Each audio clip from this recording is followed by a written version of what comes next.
I love sharing case studies on rental properties, and I think it's really important to do both good case studies and not so good case studies. And I want to share two with you because I haven't shared any for a while.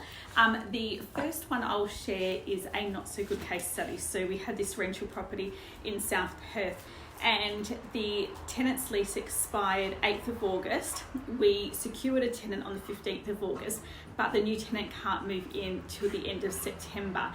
So we did advertise the property obviously prior to the lease expiry date, but there's still quite a big difference between the end of the current tenant's lease to the date the new tenant moves in. So the owner is potentially losing about 5 or 6 weeks rent at this time, and it's unusual because this time of the year it's we're not expecting that high vacancy rate. So that is a not so good case study for this property.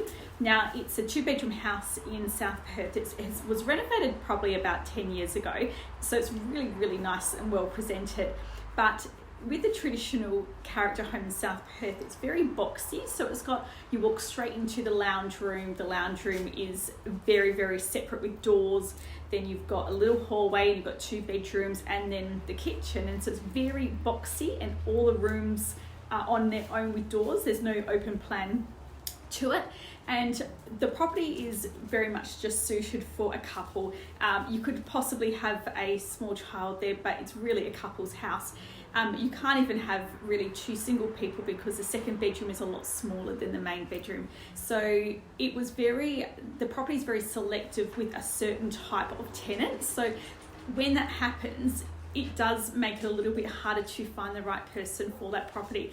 And so the feedback we got for that was that people were downsizing, and they were finding that the rooms were just too small to allow big couches and things like that in it. So that was one problem with the property, and that is one reason why this property did sit vacant longer than our normal average. So it's been leased now, which is a huge relief, but just a good example of one that didn't go to plan.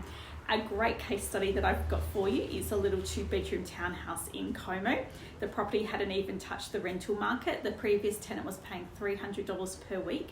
And I had a client call me, and she said, Ash, I've got some family friends who've got children that are looking for a rental property, and they just can't find anything. They're first-time renters, but I give them the highest reference that I possibly could give them. This family is beautiful. I would trust them in my own properties. Can you help find them something? They don't have a rental reference. So we looked through our pending list. We found a property that was suitable for them. We asked the current tenant to allow us through. We got these girls through, and we're able to tell the owner of the property that, listen, they don't have rental reference, but they do come with a very good reference from one of our clients, which does speak volumes, and our client was happy with that referral. So we were able to secure a new tenant for these first-time renters at $20 extra per week for that client, which was great, with no advertising, and the property will only have about 3 days with no rent between tenants. So it was a really good outcome, and there's lots of stories like that. I have got my next update for you on Monday, and I am going to be doing it from a new little business in South Perth that I've been to, which I am looking forward to sharing with you, and also being able to explain to you why it's a who you know market. So thanks for listening. I'm Ashley Goodchild, and I will see you all on Monday out the front of this new place I have found.